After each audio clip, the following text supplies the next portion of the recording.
சுகரே சேர்க்காம ஈஸியான ஹெல்த்தியான நட்ஸ் பர்ஃபி ரெசிபி எப்படி செய்கிறதுன்னு பார்க்கலாமா? இந்த ரெசிபி ரொம்ப ஈஸிங்க. கண்டிப்பாக செஞ்சு பாருங்கள். இதுக்கு டேட்ஸ் வந்து ஒரு 1/2 கிலோ எடுத்துக்கோங்க. சீட்லெஸ் டேட்ஸை எடுத்துக்கோங்க. எடுத்து மிக்ஸி ஜாரில் பல்ஸ் மோடில் வச்சிங்கன்னா நைஸாக மெசஞ்சிடும்.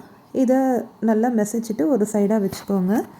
இதுக்கு கூட வந்து நட்ஸ் எல்லாத்தையும் நம்ம சேர்க்க போகிறோம். நான் வந்து அக்ரூட், அதாவது வால்நட் எடுத்திருக்கேன். 1 கப்பு வால்நட் எடுத்து இந்த மாதிரி பொடியாக கட் பண்ணிக்கோங்க. பொடியாக கட் பண்ணி வச்சுக்கோங்க. அதே மாதிரி பாதாமியும் எடுத்துக்கோங்க. பாதாமியும் அதே மாதிரி பொடியாக கட் பண்ணி வச்சுக்கோங்க. இந்த 1 கப் அளவுக்கு போதும்.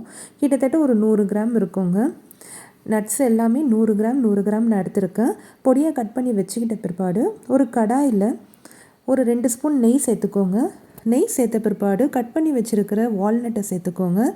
கட் பண்ணி வச்சுருக்கிற பாதாமியும் சேர்த்துக்கோங்க. இது கூடவே பார்த்திங்கன்னா சன்ஃப்ளவர் சீட்ஸ், பம்கின் சீட்ஸ், அப்புறம் ஃப்ளாக்ஸ் சீட்ஸ், இது 3த்தையுமே சேர்த்துக்கோங்க. இந்த சீட்ஸ் எல்லாமே ரொம்ப ஹெல்த்திங்க. ஒரு சீடுக்குமே ஒரு பெனிஃபிட்ஸ் இருக்குது. இதில் ப்ரோட்டீன், மெக்னீஷியம் எல்லாமே நிறைய இருக்குங்க. அதனால் இது எல்லாத்தையுமே சேர்த்து நெய்லேயே நல்லா கிறிஸ்பி ஆகிற வரைக்கும் வறுத்துக்கோங்க. ஒரு 10 மினிட்ஸ் வறுத்துக்கோங்க. வறுத்த பிற்பாடு தனியாக எடுத்து வச்சுக்கோங்க. திரும்ப ஒரு கடாயில் ஒரு 2 ஸ்பூன் நெய் சேர்த்துக்கோங்க. நெய் சேர்த்துட்டு நம்ம அரைச்சி வச்சுருக்கிற டேட்ஸை இதில் சேர்த்துக்கோங்க. சேர்த்துட்டு ஒரு 10 நிமிஷம் அப்படியே ஸ்லோலியே வச்சு வதக்கிக்கோங்க. நம்ம சேர்த்துருக்கிற நெய் எல்லாமே அதில் அப்சர்வ் ஆகணும். நல்லா வதக்கின பிற்பாடு நம்ம கட் பண்ணி வச்சுருக்கிற நட்ஸு எல்லாத்தையுமே, சீட்ஸ் எல்லாத்தையுமே சேர்த்து கலரி விட்டுடுங்க. கேஸ் ஆஃப் பண்ணிவிடுங்க. ஆஃப் பண்ணிவிட்டு நல்லா கலரி விட்டுட்டு கம்ப்ளீட்டாக இதை வந்து ஆற விட்டுடுங்க. ஏன்னா இது சூடாக இருக்கும்போது நம்ம எதுவும் பண்ண முடியாது. அதனால் ஆற விட்டுட்டுங்க. ஒரு பாத்திரம் எடுத்துக்கோங்க. இல்லைனா இந்த மாதிரி ஒரு தட்டு, அகலமான தட்டு எடுத்துக்கிட்டு கசகசா சேர்த்துக்கோங்க. 2 ஸ்பூன் கசகசா சேர்த்துட்டு இந்த மாதிரி நல்லா பெரட்டி விட்டுடுங்க. கசகசாவில் பார்த்திங்கன்னா குளிர்ச்சி தன்மை நிறைய இருக்குது. அதனால தான் இதில் சேர்த்துருக்கோம். கசகசா சேர்த்துட்டு நல்லா இந்த மாதிரி பிசைஞ்சு விட்டுடுங்க. ஒரு பார்ச்மெண்ட் பேப்பர் எடுத்துக்கிட்டு இந்த மாதிரி நல்லா ரோல் பண்ணிக்கோங்க.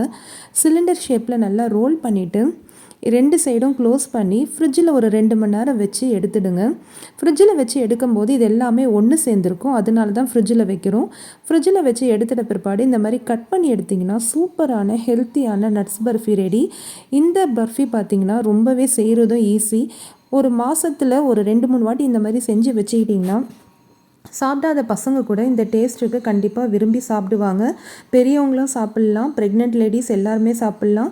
உமனுக்கு ரொம்ப நல்லதுங்க. கண்டிப்பாக இதை சாப்பிடுங்க.